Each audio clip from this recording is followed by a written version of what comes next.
Good morning. I hope you've all recovered from a brilliant first day at the Cheltenham Festival. I don't think I can remember a day that was quite as emotional as that was. It was just brilliant from start to finish.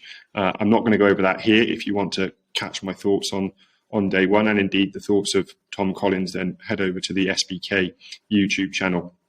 And our daily review is up there, looking back on day one.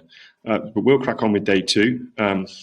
Coffee on the go. I'm actually 2/3 of the way through the mucking out this morning, so I'm ahead of schedule. I think perhaps the excitement and energy of yesterday at Cheltenham has kicked me on well this morning, and I'm flying along. But we'll get into day two, which starts with the 1:30, the Ballymore Novices Hurdle.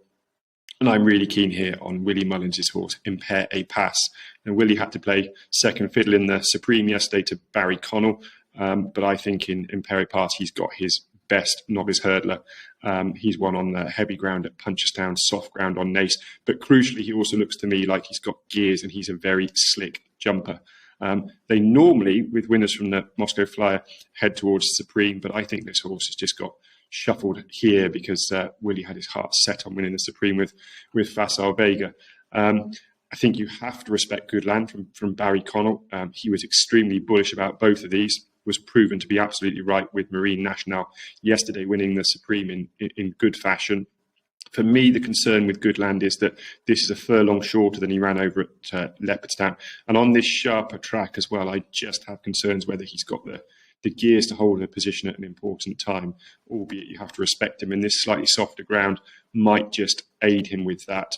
I think Gaelic Warrior also deserves a mention. I'm pleased to see Paul Townend sticking with Impair a Pass. I think that's a good sign. But Gaelic Warrior is clearly a smart horse. I think it's disappointing he couldn't win at this track last year in the Boodles, where he jumped right and possibly threw his chance away with that.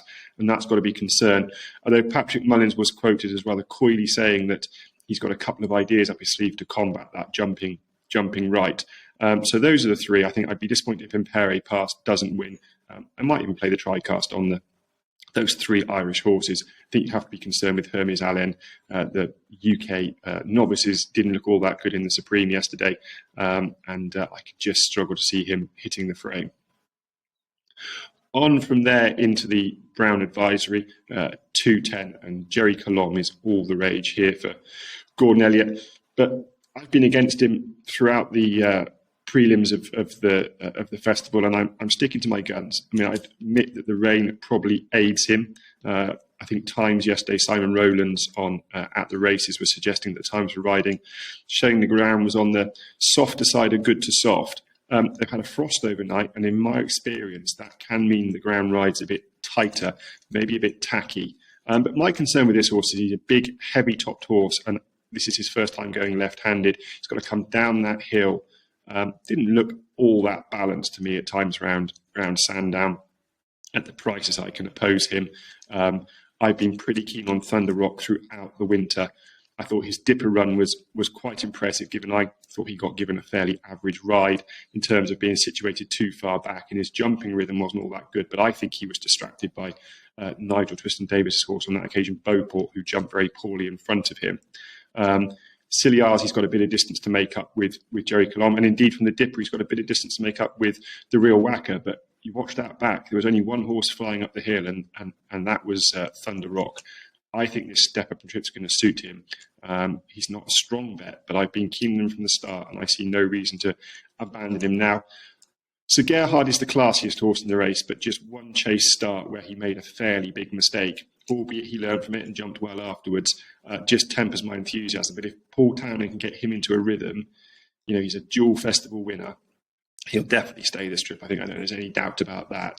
It's about his jumping and his rhythm. If he can manage that in the first half of the race, then he's definitely a player. But again, he's just short enough for me. I do like at bigger odds. I mean, around about 25 to 1, might even be some 33 to 1 kicking about for Ramillies, Willie Mullins' other horse that had double entry in this and the National Hunt Chase from yesterday. Obviously, they went with Gaillard Du Mesnil yesterday, who was a winning NAP, so I was pleased to see that get done. I think Ramillies has gone all right. He's got form, beating Tenzing, who I thought ran pretty well in the National Hunt Chase yesterday, and then he lost the race in the stewards' room last time behind the Devil's Coachman. probably a slightly disappointing run on the face of it. But Chemical Energy finished second in the National Hunt Chase yesterday, was well beaten. Brian Cooper takes the ride here. If he can get again into a nice rhythm, I think he'll be staying on strongly at the end. It's just if he's got the class to hang on in there in the middle part of the race. But at 33 to 1, I'm prepared to take my chance. The 250 is the Coral Cup 2.5 mile, 2 mile 5, I should say, handicap hurdle, and it's very tricky on paper. I tipped up anti-post captain Combi. He's been quite well found in the market now, but he's still a backable price. I thought his Ferry House run behind Eric Bloodaxe was really taking. He was ridden more prominently on that occasion, and I think that was my bacon sandwich has just turned up. I've clearly been very well behaved, and that was his best run. But he was ridden more prominently. Twice since then, he's been held up, and I think that's been sort of a bit of a coy move on Gavin Cromwell's behalf. Sorry, it's not Gavin Cromwell, Eddie Sheehy's behalf, Keith Donoghue riding. I thought he was quite eye-catching at Punchestown last time. I think he's got a decent chance. He's nicely handicapped, and I'd be disappointed if he didn't at least hit the frame. And then another one, again, a Willie Mullins horse at a big price, about 50 to 1 available out there, is Tax for Max. Now, I've got a bit of a history with this horse. I think he's got bags of ability, but he's definitely not the easiest ride. He's won it twice at Punchestown, and I didn't think he ran all that badly behind Gaelic Warrior last time at Leopardstown. For me, the crucial part here is that Danny Mullins gets to go on him now. I think Danny Mullins is a really intelligent jockey. I think he can figure horses out very well, and this is clearly a tricky ride. Got bags of ability, steps up in trip for the first time. Danny Mullins can just get to grips with him and get to settle in the early part of the race off this very strong pace.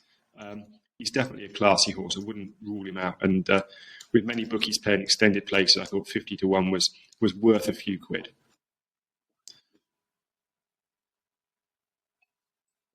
And then one thing I did want to mention actually in the Coral Cup is Good Risk at All is a horse I really like. Been quite well mentioned for this race. If you do like him, you just have to be aware that Sam Thomas has had one runner in the last 16 days, and that was Dear Mark in the Moor Battle, who didn't run anywhere near to form. I think no runners in 16 days suggest that Sam is perhaps fighting away with his string, getting them healthy. And for me, that would put him off in a race where you're going to need to be at your very best to win. 3:30 is the feature race of the day, Queen Mother Champion Chase, and I'm all over Energamine here. I think it's been well publicised that he didn't jump well last time. They put that down to the white railings. Willie's been out and bought a couple of buckets of whitewash and has painted all the fences white back at Close Sutton, and I can't see that being a problem again. And indeed, all Willie's horses jumped perfectly well yesterday, which suggests that they've got to grips with these whiteboards as a team. I think crucially here, Gentleman to Me being a non-runner or not declared is a key part to this. Editor du Gite will go and make it, but I think Energamine can just sit on his tail, and I expect Paul Townend to engage far earlier than he has done in in the Clarence House. I think he'll engage at the top of the hill, kick clear, and this horse stays very, very strongly. I'd be disappointed if he doesn't win, and I think that's the key part. If Gentleman to Me had run, there's a chance they could have just gone overly hard, and that would play into Everstone's hands, who's going to be ridden cold and try to pick up the pieces. I disagree with many. I was disappointed with Everstone last time. Yes, he was given a patient ride, but that is how he's ridden. And I think he got to Editor du Gite, had every chance to go past and didn't. So I thought that was a disappointing run. I know they said he got a bit of improvement in him, but Energamine has run to a far higher level than any of these. That Shishkin form stands out as anything in this field has achieved. And I think Energamine will get back to winning ways here. The 4:10 is the cross-country race, and Wednesday is the one day of the week where I will do the school run, because for me, Gordon Elliott's ruined this race. It used to be one I really enjoyed watching, but it's now a race where he puts, fairly high-class Grade 2, sub-Grade 1 performers in there, and off level weights, nothing much stands a chance. I mean, it's a good piece of placing, I have to give him that, but it's going to be between Galvin and Delta Work. I couldn't tell you which one. It'll be whichever one gets the ground that suits them. If the ground is riding quicker, it might give Galvin a chance. I think on softer ground, it plays to Delta Work. I'm not going to watch it, and I'd be keen to see this change to a handicap as it is throughout the rest of the season, because I think that might just open it up again as a spectacle. The 450 is the Grand Annual, which will be run at a frenetic pace. I like final orders here. I mean, he's won his last 5. He looks fairly exposed. But I thought his win last time at Lepstown at the Dublin Racing Festival was exceptional, because he missed the last, and there was about 4 or 5 of them in a line. And if you'd have said at that point that one would go on and win 4 lengths, you'd have taken fairly long odds about that. But he scooted clear. Looks to me to have plenty left in the locker. I think this hill is going to suit him. Keith Donoghue, I think, has stepped up a gear in his riding since associating himself with Gavin Cromwell. He's a fine rider. And I think this horse has still got a little bit in hand from the handicapper. The other one whose price has fairly crashed, who I put up anti-post at a really big price, is Sizing Potsy. This time last year, he was running off 155. Since bought by David Pipe, he's won a couple of hurdle races. Didn't run all that badly behind Tamura, who went on to win the Tolworth. Perhaps didn't run to his level yesterday, but I wouldn't hold that against him. And Sizing Potsy the last twice has run behind Editor G in Grade 2 and Grade 1 company. Had absolutely no chance, but he's now down to a mark of 140. This slightly softer ground will suit him. He's now about 18 to 1, which is still a nice each way price. Hopefully a few of you followed the SBK podcast and took the 40s. I think someone said he even got a bit of 50s on him earlier this month. And it looks like vibes for him are fairly positive. The day wraps up with the bumper. Normally a Willie Mullins benefit gig, but I'm just not so sure this year. I saw a quote earlier this week that Patrick Mullins said that maybe they'd left their best bumper horses behind. If they win this, and if they get the first 6 home in this, that is fairly ominous for the other trainers for next year's novice hurdle ranks. But I just wonder whether they've got a classy horse here. It's not a race I get heavily involved with, but I was pretty impressed with Encanto Bruno when he won over course and distance back in November. Strong Leader was behind him that day. Hasn't done the form all that much damage. He's run well in novice hurdles up until yesterday, and he was actually the first UK horse home in Supreme. I don't think he ran all that badly, and I don't think he was knocked about to finish where he did yesterday either. So I thought Encanto Bruno around about the 14 to 1 mark was a decent bet. And then just another horse that just has caught my eye. I'd be surprised if he was a Cheltenham Festival bumper winner, but he could run into a place. Is Favour and Fortune from Alan King. I like this horse. He's a really big, strong, strapping horse, and he stayed very well at Warwick, but he also showed a real gear change coming off the bend there and kicked 5-6 lengths clear very, very easily.